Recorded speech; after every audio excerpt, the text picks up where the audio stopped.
अगले 2 माह में पाकिस्तान पर कर्जों की जिम्मेदारियां हैं। पाकिस्तान को कर्ज से खातिर खा रिलीफ की जरूरत है। दुनिया को हमारे साथ खड़ा होना चाहिए। वजीर आजम शहबाज शरीफ की ब्लूमबर्ग को इंटरव्यू में अपील, कहा कि सैलाब से 3 करोड़ लोग मुतासर, फसलें तबाह हो गई, लाखों अफराद बेघर हुए। मौसमियाती तब्दीली में सिर्फ हमारा हिस्सा नहीं, पाकिस्तान का कार्बन गैसेस का अखराज 1% से भी कम है। 3 लाख बच्चे वबाई अमराज और भूख का शिकार हैं। आलमी बरादरी मदद कर रही है, लेकिन जरूरत के मुताबिक नाकाफी है। IMF और वर्ल्ड बैंक से बात की कि मुतासरा अफराद के लिए प्रोग्राम बनाया जाए। वजीर आजम ने कहा कि मौसमियाती तब्दीली का अकेले मुकाबला नहीं कर सकते। वक्त आ गया कि दुनिया इस यकजहती को ठोस इक़दाम में तब्दील करे, ताकि पाकिस्तान को इस बहरान पर काबू पाने में मदद मिले। यहाँ इसलिए हूँ कि दुनिया को बता सकूँ हमारे मुल्क में क्या हुआ। वजीर आजम की अमरीकी सदर जो बाइडन से मुलाकात, 2 तरफ़ा ताल्लुकात पर गुफ्तगू। शहबाज शरीफ आज अक़वाम मुत्तहिदा जनरल असम्बली से खिताब में सैलाब की तबाहकारियों से मुताल्लिक बताएंगे।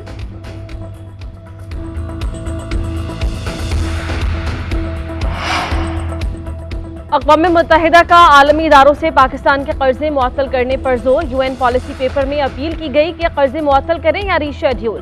पाकिस्तान को रिलीफ देने पर गौर करें, ताकि हुकूमत सैलाब मुतासरीन की माली इमदाद को तरजीह दे सके। पाकिस्तान को भी चाहिए कि कर्जदारों को अपनी मुश्किलात बताएं कि सैलाब के बाद मुआशी बहरान में इजाफा हो रहा है। मौसमियाती तब्दीली से बचाव के लिए बुनियादी ढांचे में सरमायाकारी पर मजीद कर्ज फराहमी की भी तजवीज़। अक़वाम मुत्तहिदा रवां हफ्ते एक याददाश्त पाकिस्तान से शेयर करेगा।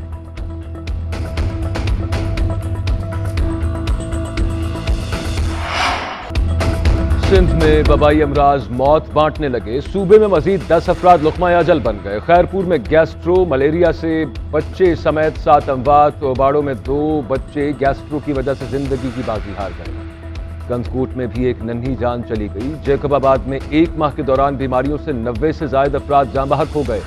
सेहवन दादू ठट्ठा में भी वबाई अमराज तेजी से फैलने लगे। बदीन में सैलाबी सूरत हाल बरकरार। फरान नदी में 26 रोज की मेहनत से बांधा गया बंद दोबारा टूट गया। मजीद देहात डूब गए। सिंध में सरकारी डॉक्टरों की कमी। महकमा सेहत सिंध ने पंजाब से मदद मांग ली। 380 डॉक्टर्स और पैरामेडिकल स्टाफ भेजने की अपील। हुकूमत मुखालिफ लॉन्ग मार्च कामयाब बनाने के लिए कप्तान मुतहरिक। पंजाब और खैबर पख्तूनख्वा के बाद आज़ाद कश्मीर के दौरे का फैसला कर लिया। 29 सितंबर को मुजफ्फराबाद में जलसा होगा। इमरान खान ने रहनुमाओं को जलसे की कामयाबी का टास्क दे दिया। PTI आज़ाद कश्मीर की क़यादत का इजलास तलब। लॉन्ग मार्च के लिए भी अहम जिम्मेदारियां दी जाएंगी। उधर लाहौर में महंगाई के खिलाफ एहतजाजी रैली निकालने की तैयारियां मुकम्मल। लिबर्टी चौक से गवर्नर हाउस तक मार्च किया जाएगा। मुआशी पॉलिसीज के खिलाफ एहतजाज भी किया जाएगा।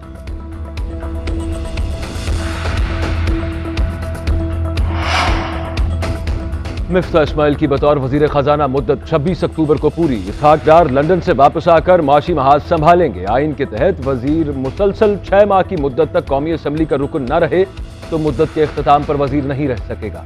एहतसाब अदालत से इसहाक डार को रिलीफ मिल गया। अदालत ने दायमी वारंट 7 अक्टूबर तक मुअत्तल कर दिए। पाकिस्तान वापसी पर गिरफ्तार न करने का हुक्म। वकील ने मौक़िफ़ अख्तियार किया कि इसहाक डार एयरपोर्ट पर उतरते ही सीधा अदालत पेश हो जाएंगे। जज मोहम्मद बशीर ने रिमार्क किए कि इसहाक डार को वापसी पर गिरफ्तार ना किया जाए, पाकिस्तान वापस आ जाएं, फिर वारंट मनसूखी को देखेंगे। वारंट मुकम्मल तौर पर कैंसिल उस वक्त होंगे जब मुल्जिम अदालत पेश होगा।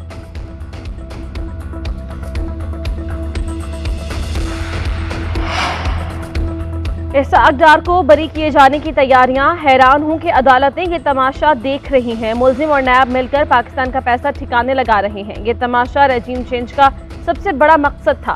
बदकिस्मती से NRO 2 पर अमल दरामद हो रहा है। इमरान खान के सिवा सब खामोश हैं। PTI रहनुमा फवाद चौधरी ने कहा, राना सनाउल्लाह अपने ही लोगों पर रबड़ की गोलियां बरसाने पर फख्र से बात करते हैं। किसी भी मुल्क का वज़ीर दाखिला इस तरह की बातें नहीं करता। हमारे दौर में 3 धरने हुए, हमने इनके साथ इस तरह का सलूक नहीं किया। हकीकी आज़ादी की तहरीक को नए गेर में डाल रहे हैं। इस दफ़ा जो हिकमत अमली अपनाएंगे ये हैरान रह जाएंगे। 4 हफ्ते में इस हुकूमत से जान छुड़वा लेंगे। ये तहरीक अब इस्लामाबाद जाकर ही रुकेगी।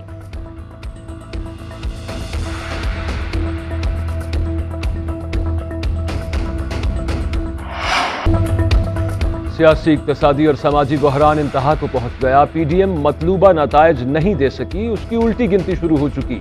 साबिक वज़ीर दाखिला शेख रशीद का दावा, कहा कि इदारों को अपने लोगों के सामने ला खड़ा करना एक घिनौनी साजिश है। हुकूमत रबर की गोलियां, ड्रोन से गोले बरसाएगी तो खाना जंगी कराएगी। फैसले वक्त पर ना हो तो वक्त किसी का इंतजार नहीं करेगा। वजारत खारजा ने तस्लीम कर लिया कि NGO के जरिए वफ्द इजराइल गया। लोग सैलाब और वबा से मर रहे हैं। शहबाज शरीफ 7 स्टार होटल में सालगिरह का केक काट रहे हैं। बदतरीन महंगाई और आटे का कहत इन्हें ले डूबेगा।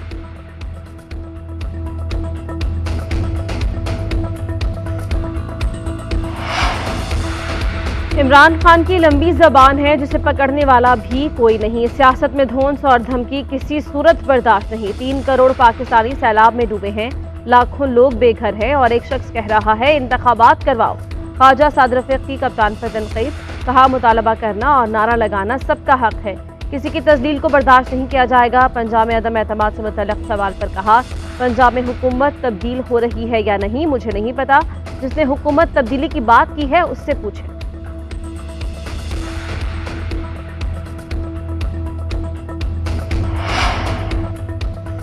साबिक वज़ीर आज़म नवाज शरीफ ने नैब तरमीमी एक्ट के तहत एहतसाब अदालत से रिलीफ मांग लिया। प्लॉट अलॉटमेंट केस में इश्तिहारी करार देने के खिलाफ दरखास्त दायर। मौक़िफ़ इख्तियार किया कि नैब तरमीमी एक्ट के तहत नैब को 50 करोड़ से कम मालियत के केस में कार्रवाई का इख्तियार नहीं। अदालत कार्रवाई खत्म करे। नवाज शरीफ के जब्त असासे बहाल करने और रेफरेंस से बरी करने का हुक्म दिया जाए। नवाज शरीफ पर 13 करोड़ की करप्शन का इल्जाम आयद किया गया।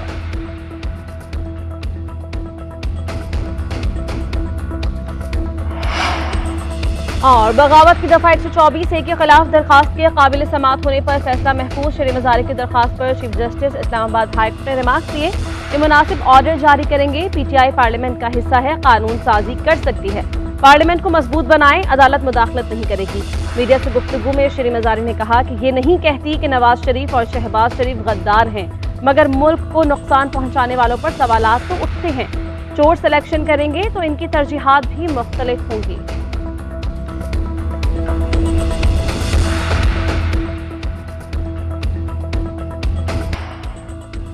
पाकिस्तान की इंग्लैंड के खिलाफ बड़ी फतह। ओपनर्स की आउटक्लास परफॉर्मेंस। 200 रन का हदफ बगैर किसी नुकसान के पूरा कर लिया। कप्तान बाबर आजम के 11 चौकों और 6 छक्कों की मदद से 110 रन। रिजवान के भी नाकाबिले शिकस्त 88 रन। 7 मैचेस की सीरीज 1-1 से बराबर हो गई।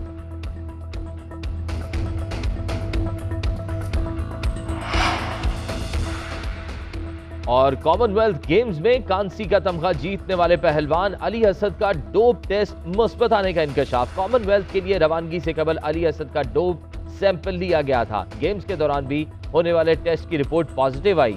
इस सैंपल पॉजिटिव आने के बाद अली असद की दरख्वास्त पर 20 सैंपल लिया गया, वो भी मुस्बत निकला। पहलवान इंक्वायरी कमेटी के सामने पेश होंगे। कार्रवाई मुकम्मल होने पर मेडल वापस ले लिया जाएगा। 4 साल तक पाबंदी लगने का भी इम्कान है।